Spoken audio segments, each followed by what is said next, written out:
Okay, well, we've moved along a bit now with the tank.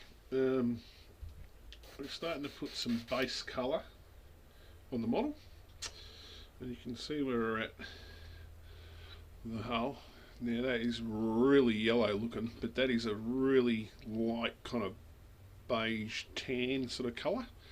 Now this is just base colours, so remember we're going to weather the hell out of this, so all these colours are going to kind of change once we start using washes and pigments and all this sort of thing. Right, now you can see in the back with the exhaust, I've started to do a little bit of pigment and a bit of rusting and all that kind of stuff. I did the inside of them, well, it's hard to see through here, but down inside there, did that before I put the shrouds on. As you can see, we've fitted the shrouds now. You can see a bit of the weathering and a bit of the pigment powders starting to weather the body of the tank around the outsides there. A little bit of rust, a bit of European earth pigment. I'm using the Vallejo pigments to do this, but this is really going to change dramatically as we weather it. And like I said, that yellow is a really light sort of beige tan colour. It really does look yellow in the light. It's more sort of like that lid, the way it looks now. It's actually a light sand, alright, but I'm going to use that combined with this one. Now that one looks kind of green, but it isn't. That's actually a dark yellow too. It's a German colour, but I'm going to use those two combined to create that just slight tan camouflage pattern that's on the tank over the white. Alright, so yeah, don't be thrown by the lights. That is not yellow like it looks in there. I'm really going to have to think about different light bulbs or something to give a better idea of the real colour. But anyway, you can see I've also started to add some of the finer detail items on top of the tank. Now a lot of those will be picked out and painted later. Alright, and you can see there where we're just lightly coating the model at this point, so I'm not worrying about all that overspray. Like these sections here, these are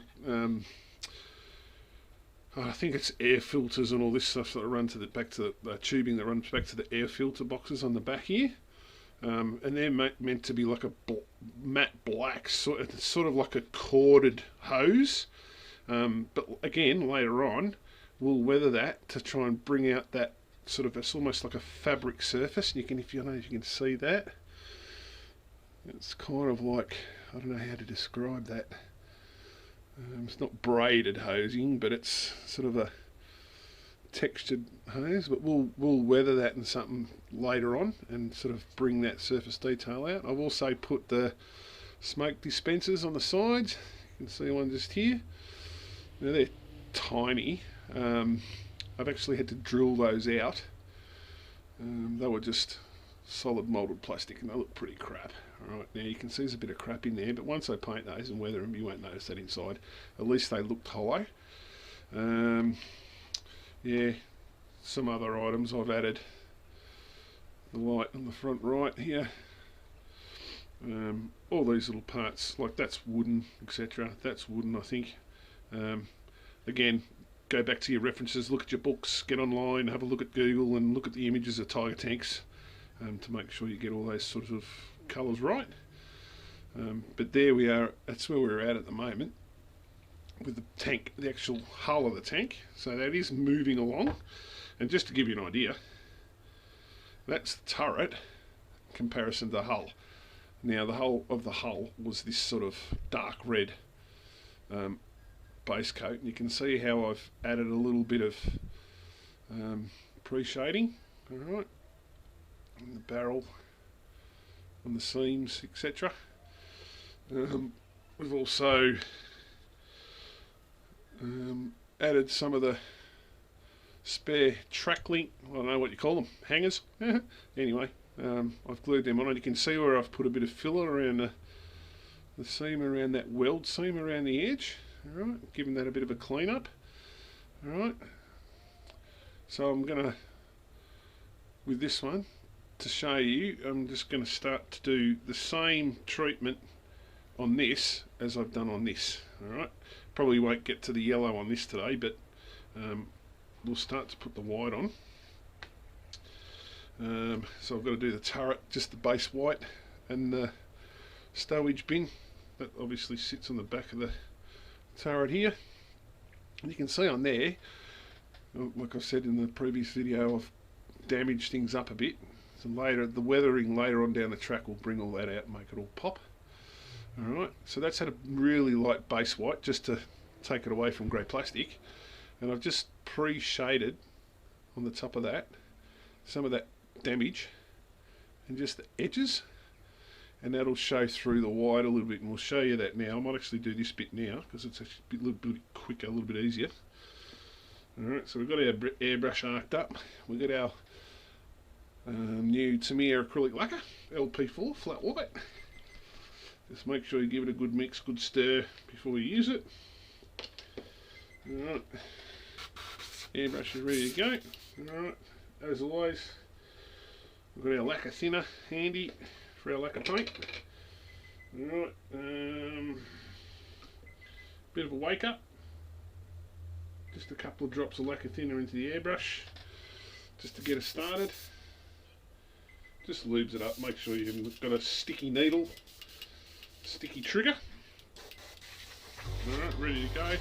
I always make a habit before you start painting, just blow the model parts off. I've got a really dusty environment in here, a lot of cat hair. It's not a bad idea just to give everything a bit of a blow off before you start. Alright, it's ready to go. Alright, get this over here so you can try, so I can see if I can get you to see what I'm doing here. I've already given this a really good mix, so let's just get some in the airbrush and get started. Right. And like I've always said, just mix small quantities, goes a fair way. Alright, so try not to drop the cap, but better to drop the cap than drop the whole bottle on the floor. Always cap your paint and your thinners when you're not using them, so you don't have to worry about spillage. Alright. I've been working on a ratio of about, I don't know, 60-40 paint to thinner. And I think it really, with this lacquer paint, really depends on what colour. So I don't want to thin white as much. It's not a stronger pigment, as strong a pigment as some others. Darker colours, obviously, you might want to thin a bit further, and you'll get the paint to go a lot further. Just make sure you've got that milky consistency. Check your flow, make sure it's actually coming through.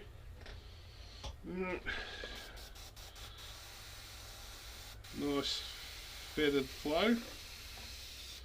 Alright, pretty good. Let's get started. Alright, so we're just going to start by putting a thin coat over the top of the whole thing. And you'll see straight away that post shading starts to knock back a bit. Concentrate on the areas inside. So the lid of that box, I'm going to concentrate the airbrush on the middle of the lid. Alright? So just, you don't have to be super precise.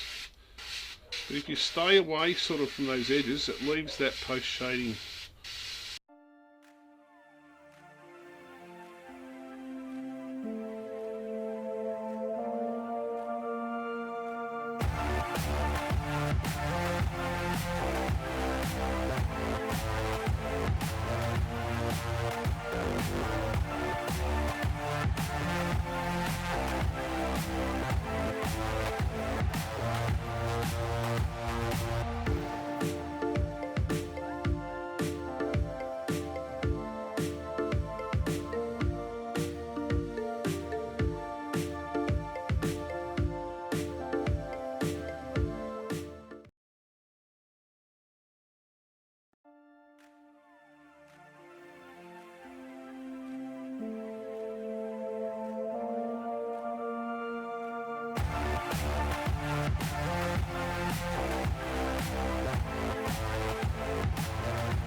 See that escape hatch on the back, you can see how the shadow's still showing through.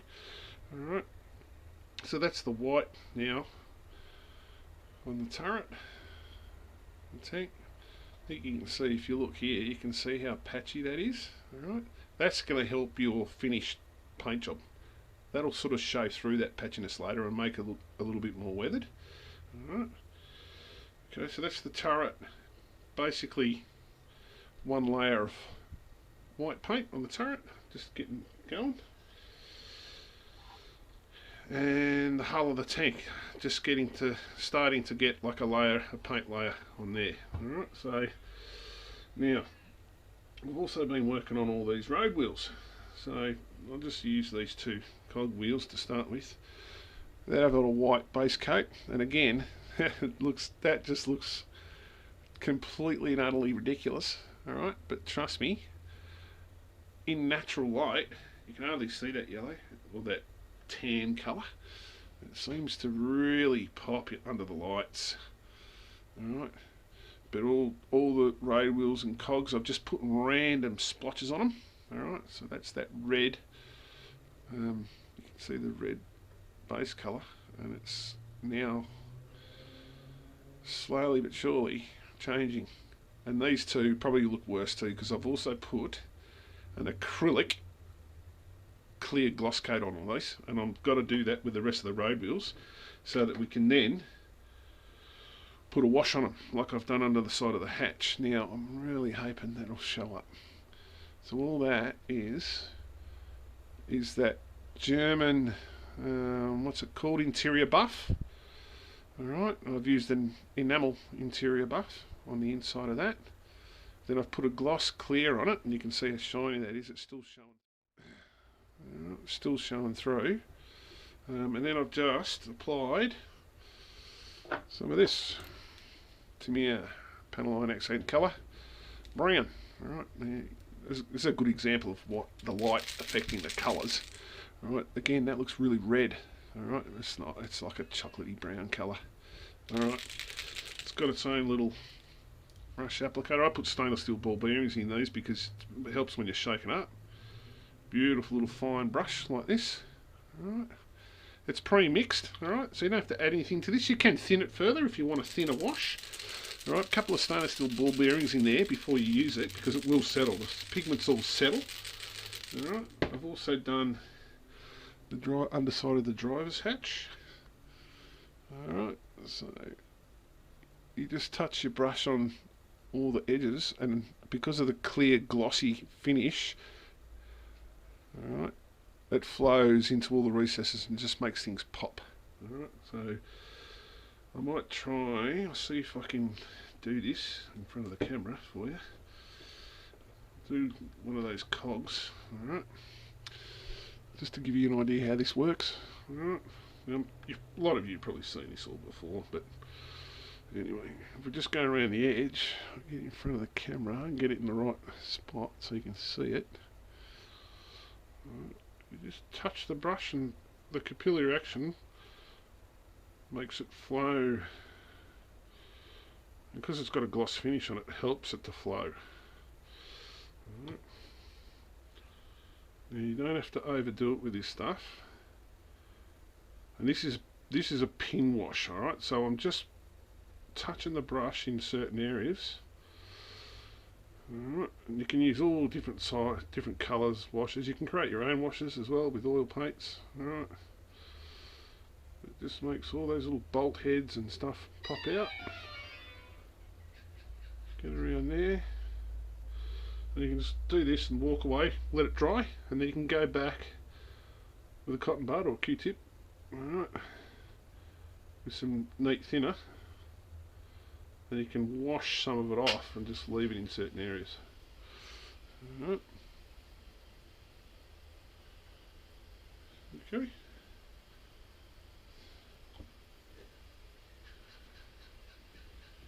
Anyway, there we go.